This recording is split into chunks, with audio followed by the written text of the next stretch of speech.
welcome to another episode of Real Chat Lounge. So today we have a very special topic that we're going to be talking about. So there are a lot of people, there are a lot of people and there are a lot of podcasts that talk about how amazing mothers are, motherhood and everything. And we talk a lot about how men are trash, deadbeat dads, and how men are never involved when it comes to being a father and so on. But I just wanted to take a different angle around this topic. So I just wanted to share a bit of light and positive light around this topic. So today's topic is going to be about fatherhood, the good, the bad, the worst, whatever. So I have here a father of 3 that is willing to share his story. And let me let him introduce himself. So welcome to Real Chat Lounge. Thanks for coming here. Thank you for having me. So maybe you can introduce yourself to the listeners and then we can dig in. Of course. So I'm Felix, as I said, father of 3 recently, actually, 2 months ago, 30 years.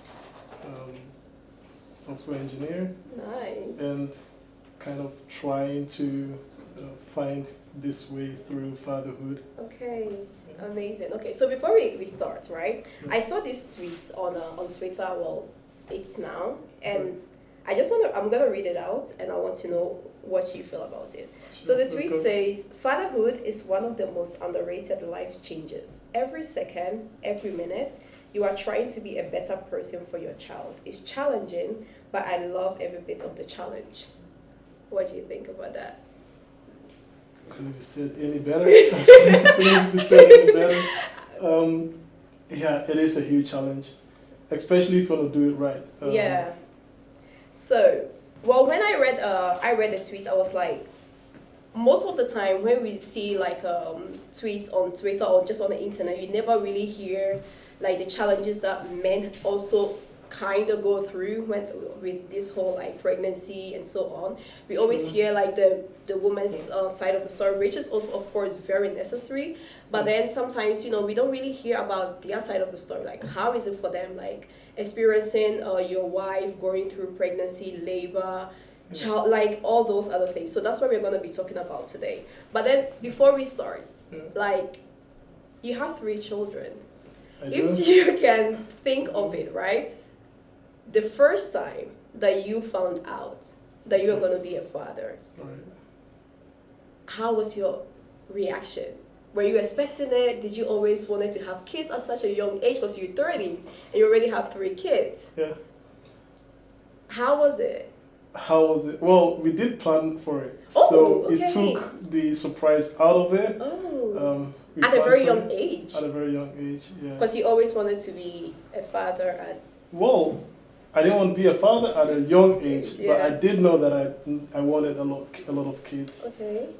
So I got married around 24, so very early also. And right about a year afterwards, we had already planned that we were ready for it. So knowing that we were expecting, for me it was just happiness and very grateful for what God had blessed us, because not a lot of people can plan to have a kid and just have a kid. No, but I think that's something that we don't talk about enough, because we always have this idea that you just have to sleep with your partner and you get pregnant and you have a child. We don't really talk about the challenges that some people have to try for so long. There are a lot of complications when it comes to getting pregnant. So it's of course indeed a blessing. So now you guys are planning to have a kid. Now she's pregnant.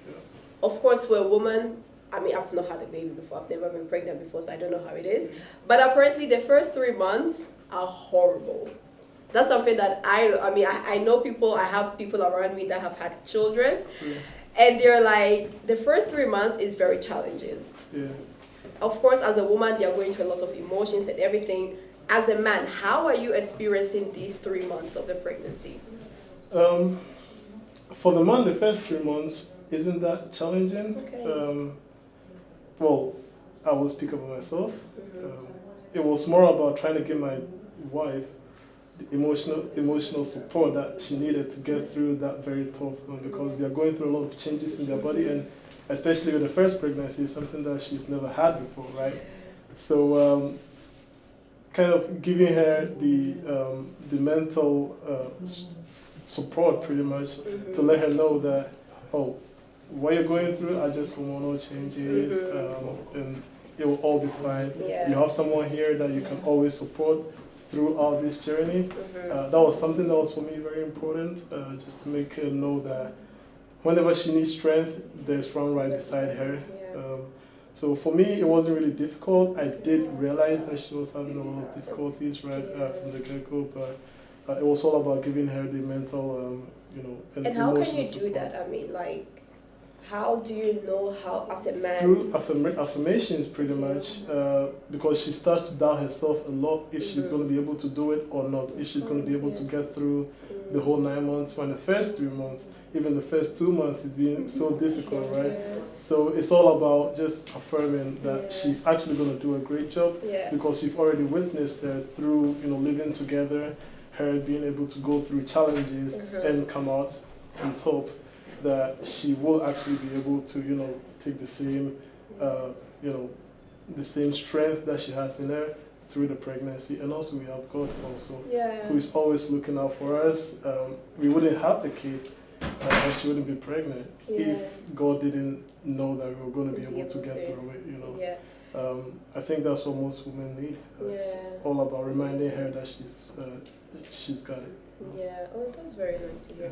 And then, I mean, of course, 3 months, 4 months, 9 months. Right. Of course, as a woman, I can imagine they have a lot of fears when they are going through that. Did you yourself have like some fear of anxiety during this period, from pregnancy till birth? It's very difficult for me to have fear or anxiety, just in life in general. So I wouldn't say that per se. It was more a feeling of thinking if I'm ready or not. Okay. So being ready in the sense of, okay, once the baby is here, do I have everything in place to make sure that the baby has the right upbringing right from the get-go? With everything that I do, I try to plan way far in advance, but then this was the time where I really didn't have any grasp on what was going to happen in the next week, in the next 2 weeks, or whatever. And our firstborn was actually born 5 weeks too early, because my wife had a preeclampsia 5 weeks What's before. that? What is that? So that is something that happens when your body starts to attack its own organs. Oh wow. Yeah. These are things that we don't talk about, because that's true. Yeah. That's and really we didn't deep. even know, because we had just gone for the normal checks at the gynecologist, and she realized that there were a lot of the inconsistencies with the blood pressure. Oh, wow. So she said, you know what, let's check you better just to be sure. And they did some tests, and they found out, oh, she has preeclampsia, and that's very dangerous. So that very day, she was kind of induced to give birth. Okay, wow. But yeah, it was tough, and our son had to go through the next 2 weeks in an incubator. But it was tough. But all in all, we kept praying, we kept believing that it was all meant to be like that, and that's the experience that we had to go through for the first experience, of course. So we learned to accept it, and with that strength, we were able to go through it.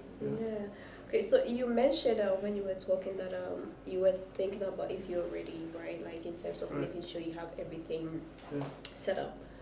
I think maybe from a man's point of view, do you think you need to be financially stable, or at least financially ready before you start having kids? It's a must. Yeah? It's a must. If you want to do it right. What do you mean by that, if you want to do it right? So, for me, what I would define fatherhood is as God giving you a project to fulfill through His children. You know, we are all children of God in this case. And to be able to make sure that you succeed with this project, you have to make sure that you're able to support your kids in the right way. True. So if you want to do it right, as in provide for them and make sure that their first few months, years of existence is not really hectic for them, like health-wise, they have to be good. Emotionally, they have to be good. And you cannot really provide the right emotional support to your kids and to your wife, actually, in this case, if financially you're stressing, right? So you do have to be ready. Else that will just be an extra stress that you add to yourself, and it might also hinder you being able to support your family the right way. Wow. So being ready financially is a must. If you want to do it right. If you want to do it right. I mean, I do believe so. I think it's just for both men and women. Like, I feel like before you take the step of bringing kids into the world, you have to make sure you at least prepared financially, emotionally, spiritually, mentally. All of those things before you decide to bring like a child into the world, because you never know. You have to really be ready for it. So now, if you are to give advice to young men that are now in the process of, okay, their wife is now pregnant, they're about to give birth, like, what advice will you give it to them, especially in those crucial 9 months? So in this case, their wives are already pregnant. Yeah, their wives are pregnant. Okay, yeah. Well, you cannot do anything about it. You just have to count the days till you give birth. But just make sure that emotionally you're supporting your wife. Yeah. And if they get like the hormones get a bit too high, and you have to at least. Yeah. You have to just give them the benefit of the doubt. They will just cry out of nowhere. And you feel like, what did I do, or what is going on? Yeah. No, it's just the hormones doing the talking. So just let her have a moment. If you can support her, support her. Sometimes an ice cream will help. An ice cream will help. But just emotionally support her and try to enforce the belief in her that if she needs strength, her man is there. Okay. No, that's nice. So, was the pregnancy, like experience of pregnancy, different the second and the third time? Because now you already have experienced the first time. I think the first time is probably the most challenging one. It was. Yeah. The second and the third, was it different, or was, of course, it's still a pregnancy, but maybe you cope differently since you already have experience? Yeah. So the second pregnancy went very well, Okay. from what I remember. My wife might maybe have a different opinion. Yeah, I can imagine. But it went much smoother than the first one.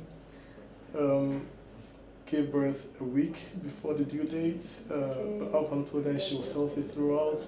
So that was a very welcome experience. Yeah. And the third one was quite difficult right towards the tail end. Okay. Because my wife is someone that likes to be busy. And even at 7 months, she'll still running around the house, doing this, doing that. Like, they get into a mode where they're like, okay, my nest, in this case the house, has to be ready for the kid. They call it nesting, I think. I saw something about like it.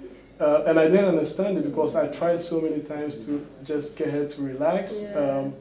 But then a friend of ours actually was the one that actually talked about it, and I was like, okay, well, I'm just gonna leave you, do you. But the third pregnancy was also good. First was difficult. Second and third was pretty good because we already had that experience from the first that we could take into the next one. That's nice. Yeah. So now, okay, we have the pregnancy. Of course, labor, childbirth, right? Tell me about it. I mean, I've never given birth, right? But I find that so traumatizing. Maybe it's just me. I find it very traumatizing. It's very painful. It looks very painful. It looks like you are going through a traumatic experience. Right. And as a woman, I know it's like, it can be horrible. But how, as a man, like, how was the birth for you? How was the labor for you? Were you in the hospital as well, or was it? I saw all of the 3 kids come out of the belly. Yeah. How was that experience? Your first time. How was your experience the first time? Well, the first time was a C-section. Oh, well, that's also. That was pretty difficult to see. Yeah, I can imagine that. Because she gets paralyzed a little bit. The first that's one was a different. difficult one to see, actually. And once the baby was out, he wasn't breathing for the first 5 to 10 minutes, I think. So they had to, kind of animate him a little bit. So that one was very terrifying. But throughout the whole period, I was just praying in my head, and I followed the doctors that were taking the kid to make sure that he's alive and all this stuff.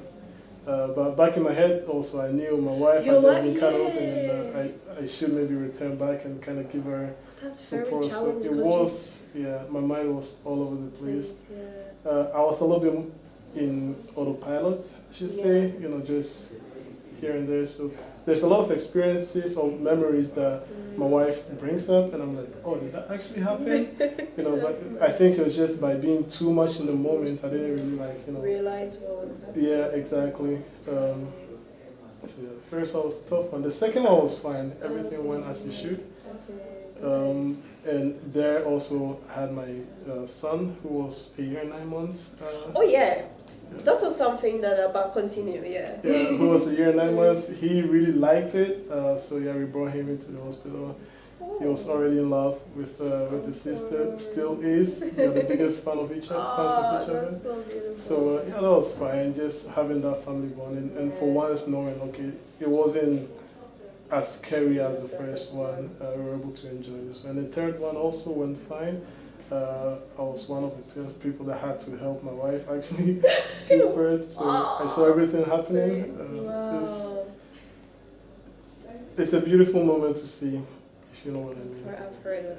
And some people say, because of course I was reading a lot about this topic, and some men say, like, them witnessing childbirth makes them have the ultimate respect for women. How is it true for you as well? Well, I mean, I already respected my wife. Exactly. That's what I was like, you need to respect women if it doesn't mean you don't need to see a woman giving birth for you to realize, oh, actually women need the respect. But I can imagine them seeing how it all happens. I can imagine something changes in their mind. It does. It does. You see what the body goes through. With the last one, for instance, it was almost a full day of labor. So you start in the morning, and at night the baby decided to come out. You could see like the struggles that she was going through labor throughout the day. And what do you do then? What, like, as a man? Everything she asks for. Okay, because I see videos where people are literally playing games during those moments because they cannot do anything, so they bring games and they play station. Really? Yeah, I see videos and I'm like, I don't think able to do that. No. I don't think the wives actually like their husbands playing games. No. Well, for me, it was more about massaging her from behind. We fill the bathtub because laying in the cold, warm water kind of soothes the pain a little bit. So fill it up. She lays in for 2 minutes. She look out and get out. Okay, help her get out. Just pretty much everything that she asks for. If she wants to, lay on the ground for a minute and 20 seconds later says something else. Just get pissed. No, you have to. You have to help her. Like, just make her feel like, okay, she'll be alright. I think you need, as a man, you need to be mentally strong for these things, because you need a lot of patience. Can imagine. So now after the birth, you guys have your child. At what moment did it hit you like, oh, I'm a father? Talking about the first one? The first one, yeah. Oh, probably didn't hit me until a few months after it. Wow. Because it was a very tough first few months. For me, I was just more concentrated on, just making sure everything is alright. And I was also very exhausted. A lot of people saw me and were like, you lost a few pounds. I'm like, you wasn't dieting, by the way. But yeah, I should say I was already prepared to be a father. But then seeing the kid every morning, having to put the kid to bed when they don't sleep, it does kind of make you realize a few things. It's not for the faint of heart. We're gonna get into that. We're gonna get into that. It's not for the faint of heart. But about realizing that you're a father, I didn't take time to kind of dwell on that the very first few weeks. But afterwards, yeah, just in my thoughts, when I'm sitting at my desk, for instance, working, I would then think about it, and yeah, it just gives me more of an oomph, like a little bit more push to make sure I have things set up right for them. Yeah, because I was listening to this podcast, and this person was saying that you once you have a child, you just want to work harder, because if you don't have a child, like, you just do things, but once you know that you have a responsibility, it even pushes you to work even more harder, because you know there are people that are relying on you, so you need to work more hard to make sure you are able to take care of the kids and the family, of course. Yeah. So yeah, that's actually That's very true. Once you have kids, you find yourself, especially as a father, thinking about the future a lot. okay. You find yourself thinking about the future a lot, because they are the ones that are going to be affected most by the far future. And so, yeah, you go back again. If you want to do it right, you make sure that you set the paths for them that once you get weak, they're able to have a good footing in life. Okay, that's nice. Yeah. And so once the child is here, now you have your child, the child is home. Having a newborn at home, of course, the dynamic is going to change. Yes. And I know that women go through a postpartum period, depression, which can come. There is a lot of things that can happen during this period, right? Yes. So how, as a man, for you, how did you experience those moments? You're talking about the second and third, right? I mean, all of it. I think the first one, because the second and third, you already have experience, but you can talk about like which one you think was the most outstanding, I would say. All of them were actually unique in their ways. Believe it or not, the third one, so the latest one, has been the most challenging. Even though we have all the experience coming through. Yeah. The first one, we did have family stay at our place for the first month. So it was very, very good on our side, also knowing that we didn't have a lot of experience. And we had our parents, so my mom and my wife's mom came to stay at us for quite a while. And just having the trust that they have been through it quite a few times, and they'll be able to support and give us the right knowledge when we need. So that was good. The dynamic at home was pretty okay. We had trust in, the process. The second was also good. I was able to kind of just take on single fatherhood pretty much of my son there, and just allow my wife to have her time with the daughter, with breastfeeding and all that, making sure that she's sleeping well. Yeah. Because when you have a newborn, they are sleeping maybe every 2 to 3 hours, or they are eating actually every 3 hours, sometimes every 2 hours, throughout the night also, so making sure that she has her time to just, rest as much as she can, because there is talks of, postpartum depression. That happens most of the time when you're sleep deprived. Okay, I mean, which happens quite a lot. It happens quite a lot for mothers, mothers. My wife was even talking about it with our third one, because she was really being sleep deprived, and I kind of had to disregard it a little bit just to save her. If I'd went in and be like, oh yeah, maybe you're getting postpartum depression, whatever, because she'd be standing there just crying, just from being tired.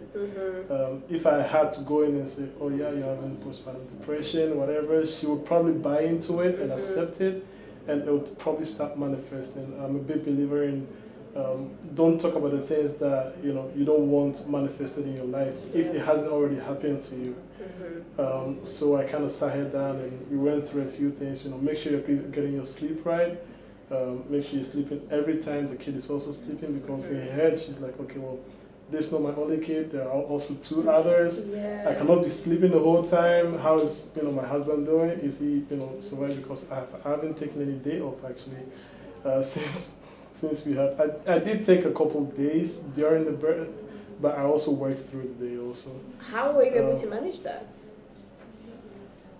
Go with the flow, pretty much. Wow. It was, well, I did feel some performance Like hits different, yeah. at work the first month specifically because just being tired and also being too much hands-on. So there was some help that came through.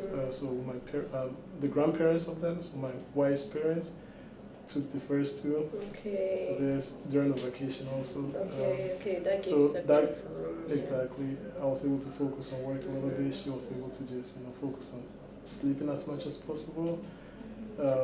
And it was also up to me to make sure that she was always taken care of.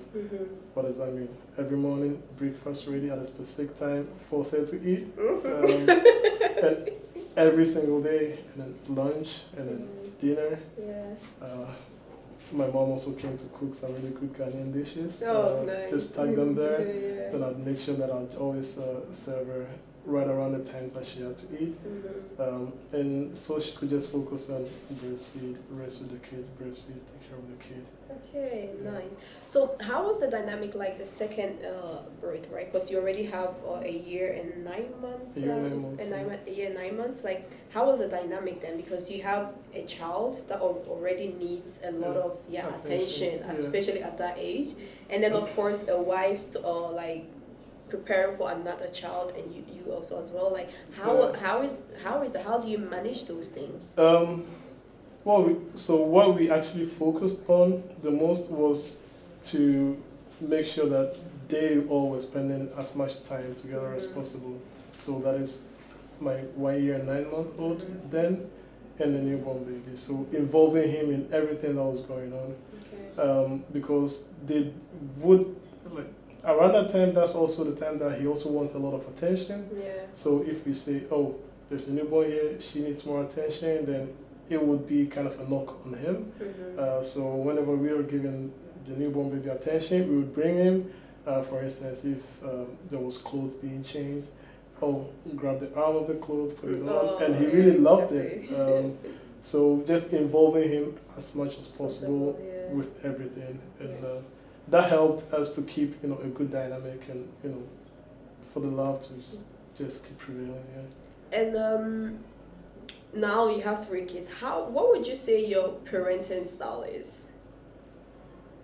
I can imagine it's different for like all of them. It is. Well, with a newborn, I don't know yet, of course. Yeah. But it is different for my son, and it's also different for my my daughter, my first daughter. With my son, I try to be very strong on him. Okay. Is there a reason why? There is. Okay. And with my daughter, I try to treat her as a princess. Of course. As much as possible. It's just the world we live in. I don't think there's any place for weak men in the world. But what is weak? What is weak? Well, weak-willed, I should say. Okay. There are a lot of there's a lot of attention on men talking about their feelings and expressing their feelings. Which is a good thing. Here and there. I mean, I think men should be. They should be able to talk about their feelings. Yes, of course. It depends on how they express their emotions, though. Okay. So as a man, you should be able to talk about your feelings, of course, with your fellow men or brothers. But how you express those emotions, feelings, has a lot of tell as to what you do after that, right? Okay. So for me, it's been mostly about making sure that I bring up a kid that is very, very strong. The world is a nasty place to be in. So one that can actually just think for himself and always challenge the narrative. Okay. And that's something that I'm also trying to do for myself, by the way. Always trying to challenge the narrative, especially with current times. There's been a lot of mainstream media kind of gaslighting a lot of people into believing things that are not true. So if you're someone that always challenges the narrative, you have someone that always goes to the truth rather than just believe the masses. With human nature, since we're social beings, we always try to fit in. True.